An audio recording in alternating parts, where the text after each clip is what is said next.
جب وقت جواب دیتا ہے تب گواہوں کی بھی ضرورت نہیں پڑتی۔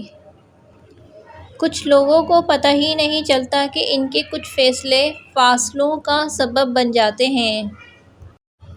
کسی کے درد کی دوا بنو، زخم تو ہر انسان دیتا ہے۔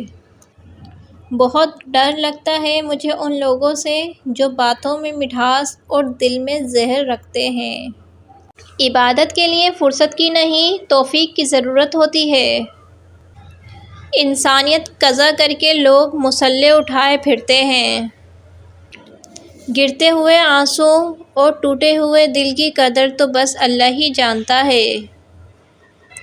کسی کی محتاجی بڑا عذاب ہے، بس اللہ یہ عذاب کسی پہ نہ ڈالے اور صرف اپنا ہی محتاج رکھے، آمین۔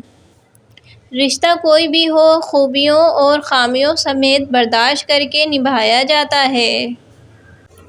لوگ حسد آپ سے نہیں بلکہ آپ کی زندگی میں موجود سکون، خوشیوں اور بے شمار نعمتوں سے کرتے ہیں۔ نماز ادا نہ کرنے والا جنت کی ہر نعمت سے محروم رہتا ہے، کیونکہ نماز تو جنت میں داخلے کا پہلا قدم ہے۔ جو جتنا اچھا جھوٹ بولتا ہے، دنیا اس کی ہوتی ہے لیکن پھر اس کی آخرت نہیں ہوتی۔ بدلہ لینے والوں سے نہیں بلکہ سہے جانے والوں سے ڈرو، ان کا معاملہ رب کے حضور پہنچا دیا جاتا ہے۔ عزت تو سب کو چاہیے لیکن لوگ واپس دینا بھول جاتے ہیں۔ خوشیاں بانٹنے کی کوشش کیا کرو، نفرتیں تو ویسے ہی عروج پر ہیں۔ کسی کو اپنی زندگی میں بہت اہمیت دینے سے پہلے اپنی اہمیت بھی ان کی نظر میں جانچ لینی چاہیے۔ اگر یہ طے ہے کہ جو دیا ہے وہ لوٹ کر آئے گا تو کیوں نہ پھر صرف دعائیں ہی دی جائیں۔ آنکھیں بند ہونے سے پہلے اگر کھول جائیں تو زندگی سدھر جاتی ہے۔ غلطی ہو جائے تو مان لیں اور غلط فہمی ہو جائے تو دور کر لیں۔ جو مزہ بخش دینے میں ہے وہ بدلہ لینے میں نہیں۔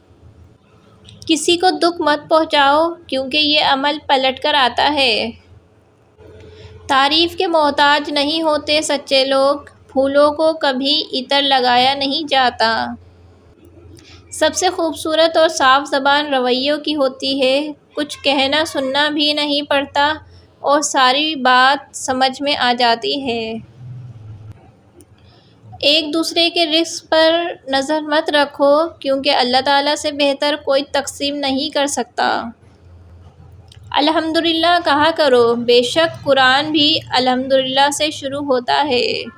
اگر آپ سب کو میری یہ ویڈیو پسند آئی ہو تو ویڈیو کو لائک کریں، چینل کو سبسکرائب کریں اور زیادہ سے زیادہ آگے شیئر کریں۔ آپ سب کا بہت بہت شکریہ۔ اللہ حافظ۔